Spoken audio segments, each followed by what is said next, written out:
Assalamualaikum warahmatullahi wabarakatuh.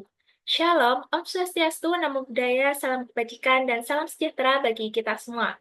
Perkenalkan, kami dari kelompok satu akan menjelaskan marketing and sales pada PT Asaba dengan saya, Nala Irma Kamila, NIM 187231003. Saya Selen Cecilia dengan NIM 187231008. Saya Cokorda Istri Trisna Santi Maharani Pemayun dengan NIM 187231011. Saya Kalista Dian Kemala dengan NIM 187231017. Saya Firdy Septia Ferdi dengan NIM 187231051. Saya Sandy Venita dengan NIM 187231057. Baik, selanjutnya akan dijelaskan oleh teman saya. Baik, sebelum itu di sini kami akan menjelaskan sedikit mengenai PT Asaba.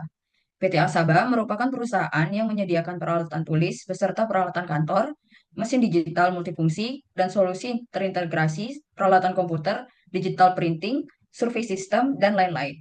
Nah, di sini kami membahas mengenai beberapa proses yang terjadi di PT Asaba. Next.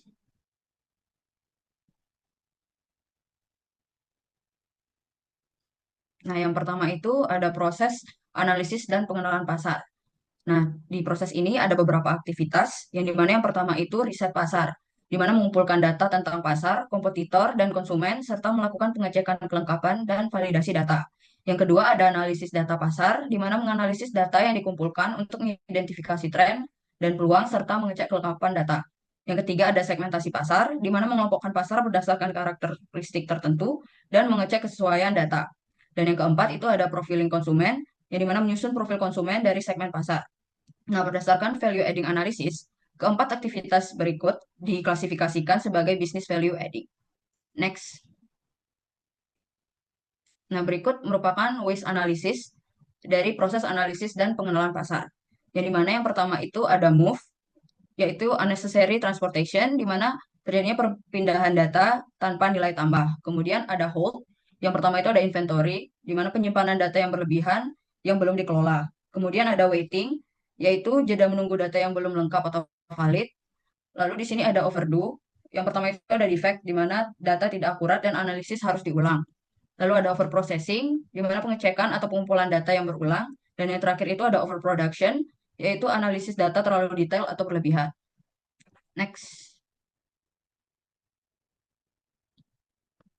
Baik, berikut ini merupakan BPMN dari proses analisis dan pengenalan pasar, dan di bawahnya ini merupakan BPMN improvement-nya. Nah, apa yang berbeda dengan BPMN sebelumnya? Di sini kami menambahkan resource berupa standar data, yang dimana ini bertujuan untuk meminimalisir proses pengecekan mengenai kelengkapan data dan validasi data. Selanjutnya akan dijelaskan oleh teman saya. Selanjutnya, saya akan membahas mengenai proses pengembangan strategi beserta value adding analisisnya. Jadi, di dalam proses ini terdapat 6 aktivitas yang dilakukan. Yang pertama adalah evaluasi segmen, di mana langkah ini menilai daya tarik setiap segmen berdasarkan ukuran pasar, potensi pertumbuhan, dan kesesuaian dengan strategi serta sumber daya perusahaan. Langkah ini termasuk BVA. Yang kedua, ada pemilihan strategi targeting, di mana perusahaan menentukan strategi yang akan digunakan untuk memilih segmen. Langkah ini juga termasuk BVA. Yang ketiga, ada penentuan segmen pasar, di mana langkah ini menentukan segmen pasar yang akan dijadikan sasaran utama. Langkah ini juga termasuk BVA. Dan yang keempat, ada identifikasi keunggulan kompetitif, di mana langkah ini mengidentifikasi dan menganalisis fitur unik yang dimiliki oleh produk pesaing, seperti harga, kualitas, inovasi, ataupun pelayanan. Langkah ini juga termasuk BVA. Dan yang kelima, ada penentuan Unique Value Proposition atau UVP, di mana langkah ini menentukan nilai istimewa produk bagi konsumen dan alasan mereka harus memilih produk tersebut dibanding produk pesaing. Nilai unik ini harus relevan dengan kebutuhan konsumen. Langkah ini juga termasuk BVA. Dan yang terakhir, ada merancang pesan positioning, di mana merancang pesan positioning yang mudah dipahami, relevan dengan kebutuhan segmen target, dan menciptakan citra yang konsisten di berbagai saluran komunikasi. Next. Selanjutnya, saya akan menjelaskan mengenai waste analysis dari proses pengembangan strategi. Yang pertama ada hold, di mana ada inventory. yaitu pengumpulan data kompetitor untuk analisis SWOT memungkinkan terjadinya pengelolaan data dari banyak perusahaan secara bersamaan, sehingga menyebabkan work in process.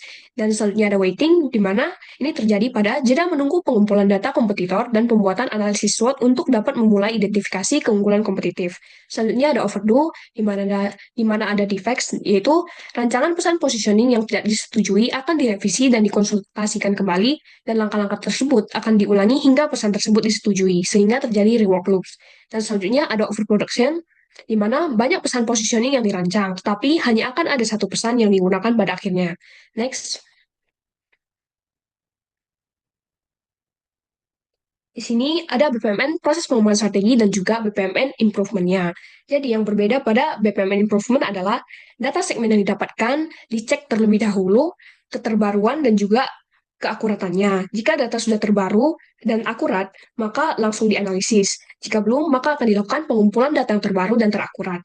Dan yang selanjutnya adalah dalam improvement ini, manajer marketing ikut serta dalam perancangan pesan positioning yang dilakukan oleh manajer sales operation, sehingga tidak perlu terjadi pengkonsultasian yang berulang-ulang. Dan yang terakhir, sebelum pesan positioning siap digunakan, akan diuji keefektivitasannya. Jika belum efektif, maka pesan tersebut akan dibenahi agar efektif, kemudian baru pesan tersebut siap digunakan.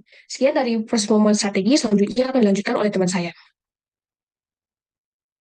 Baik, untuk selanjutnya kami akan membahas mengenai proses implementasi strategi yang dengan ditunjukkan dengan value adding analisisnya. Untuk yang proses pertama ada persiapan dan perencanaan yang diklasifikasikan sebagai business value adding. Di proses ini, perusahaan akan menyusun rencana detail untuk pelaksanaan strategi pemasaran dan penjualan, termasuk lokasi anggaran, sumber daya, dan jadwal. Untuk proses yang kedua ada dukungan teknis dan materi yang terklasifikasi sebagai business value adding. Di proses ini, perusahaan menyediakan dukungan teknis dan materi penjualan yang diperlukan untuk mendukung implementasi strategi pemasaran.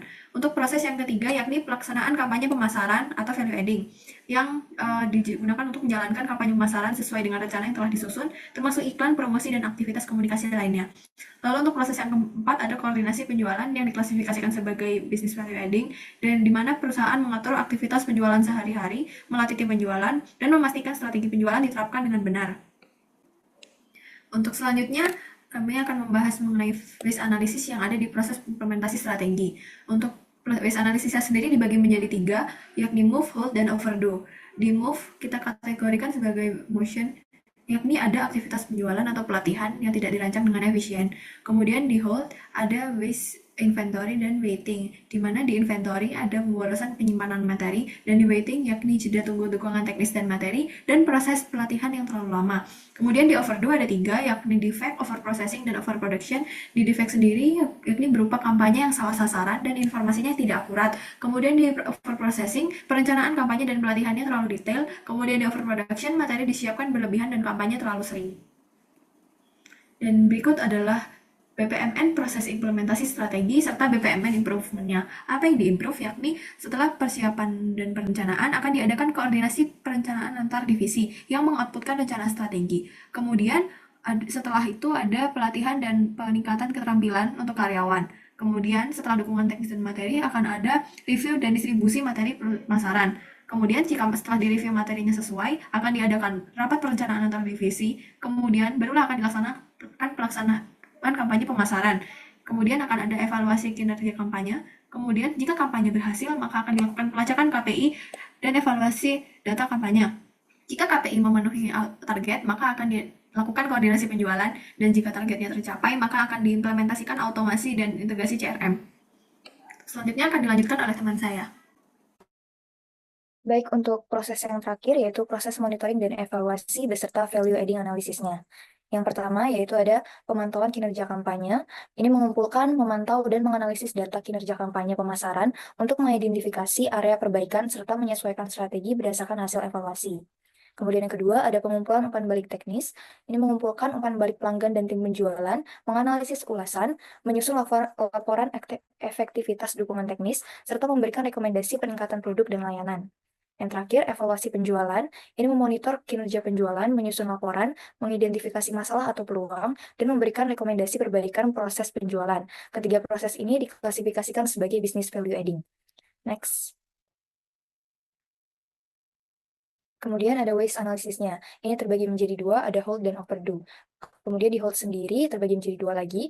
Yang pertama ada inventory, mengumpulkan data berlebihan yang tidak segera digunakan, bisa menjadi pemborosan informasi karena berisiko tidak relevan. Kemudian ada waiting, jeda antara pengumpulan data dan analisis memperlambat pengambilan keputusan. Selanjutnya ada overdue. Ini juga terbagi menjadi dua. Yang pertama ada defect, analisis data yang tidak akurat dapat menghasilkan strategi atau rekomendasi yang salah, serta merugikan proses perbaikan. Kemudian yang kedua ada over processing. Ini pengumpulan data, analisis, atau pembuatan laporan dilakukan secara berlebihan tanpa memberikan nilai tambah atau hasil yang relevan. Next. Berikut adalah BPMN proses monitoring dan evaluasi. Dan yang di bawah adalah BPMN improvement-nya. Untuk yang di-improve sendiri di sini menambahkan proses cek keakuratan strategi apabila strategi kampanye berhasil. Ini digunakan untuk melihat apabila ada analisis data yang tidak akurat sehingga tidak terjadi kesalahan dalam interpretasi keberhasilan strategi. Kemudian menambahkan juga proses identifikasi masalah secara rinci setelah proses monitoring. Ini dilakukan agar tidak terjadi kesalahpahaman dalam menyediakan rekomendasi untuk perbaikan produk. Selanjutnya akan dijelaskan oleh teman saya. Baik, setelah kita melewati berbagai proses bisnis dalam PT Asaba, kita akan mengidentifikasikan kondisi yang mempengaruhi aliran dari aktivitas proses bisnis tersebut, di mana pengambilan ini akan mempengaruhi keputusan dari proses bisnis itu sendiri. Yang pertama, di mana manajer marketing mengembangkan kampanye pemasaran berdasarkan hasil riset yang ditujukan. Ketika kondisi hasil riset menunjukkan peningkatan tren digital, maka strategi pemasaran dapat difokuskan pada platform digital. Namun, ketika hasil riset pasar tidak menunjukkan tren digital, maka aktivitas yang dapat dilakukan adalah tetap menggunakan metode yang tradisional. Yang kedua, manajer sales operation menentukan target penjualan berdasarkan tren performa penjualan. Ketika tren penjualan menunjukkan peningkatan, maka yang dapat dilakukan adalah target penjualan dinaikkan untuk bulan berikutnya. Namun, ketika tren penjualan menunjukkan penurunan, maka target penjualan dapat dipertahankan atau dilakukan evaluasi strategi untuk menunjukkan perkembangan. Selanjutnya, tim pre-sale menyediakan informasi teknis lengkap dan mempersiapkan materi. Ketika informasi teknis dan produk yang dibutuhkan oleh klien sudah tersedia dan lengkap, maka aktivitas yang dapat dilakukan adalah menyusun materi presentasi dan membantu tim penjualan dalam pertemuan dengan klien potensial. Namun, ketika informasi teknis dan produk belum lengkap atau memerlukan penyesuaian, maka aktivitas yang dapat dilakukan adalah mengumpul data tambahan atau menyesuaikan informasi sebelum disampaikan kepada klien. Selanjutnya akan dilanjutkan oleh teman saya. Selanjutnya adalah identifikasi pengulangan dalam proses bisnis yang telah dijelaskan oleh teman-teman saya. Di sini terdapat pengembangan strategi pemasaran yang dilakukan oleh manajer marketing. Jika hasil riset pasar menunjukkan tren digital yang meningkat, strategi pemasaran perlu diperbaiki untuk menyesuaikan dengan perkembangan tersebut. Namun, jika tren digital tidak ditemukan, strategi tetap dilanjutkan tanpa pengulangan. Lalu terdapat penentuan target penjualan bulanan yang dilakukan oleh manajer sales operation. Jika tren digital muncul berdasarkan riset pasar, target penjualan ditinjau ulang dan disesuaikan. Namun, jika tren digital tidak muncul, target tetap sesuai rencana awal. Yang ketiga, yaitu terdapat penyediaan informasi teknis dan produk yang dilakukan oleh tim pre-sales. Jika informasi teknis dan produk sudah lengkap, tidak ada pengulangan yang diperlukan. Namun, jika informasi belum lengkap, maka dilakukan pengulangan untuk melengkapi atau menyesuaikan sesuai kebutuhan klien. Next. Kesimpulannya, PT Aneka Sakti Bakti atau Asaba adalah perusahaan yang bergerak dalam bidang penyediaan peralatan tulis dan kantor. Laporan ini membahas proses bisnis di PT Asaba, khususnya di bidang marketing and sales, dengan fokus pada 4 proses utama, yaitu analisis dan pengenalan pasar, pengembangan strategi, implementasi strategi, serta monitoring dan evaluasi. Proses-proses tersebut bertujuan untuk memahami kebutuhan pasar, mengoptimalkan strategi pemasaran, memastikan pelaksanaan strategi yang tepat, dan menilai keberhasilan strategi melalui penyesuaian yang diperlukan. Pengamatan terhadap PT Asaba dilakukan dengan menganalisis deskripsi pelaku, aktivitas utama, konsumen, flowchart, PPMN, serta kualitatif proses analisis untuk setiap proses. Analisis kualitatif seperti value added analysis, cost analysis, dan root cause analysis digunakan untuk mengidentifikasi area yang memerlukan perbaikan. Secara umum, proses-proses yang dilakukan di perusahaan ini dinilai cukup efektif. Hal ini dapat dilihat dari tidak adanya proses non-value adding atau NVA, dan sedikitnya pemborosan yang terdeteksi dalam cost analysis, desain diagram yang cukup minimalis, serta minimnya pembetulan pada PPMN. Baik, sekian dari kelompok kami. Atas kekurangan dan kesalahan kata, mohon maaf dan terima kasih. Wassalamualaikum warahmatullahi wabarakatuh.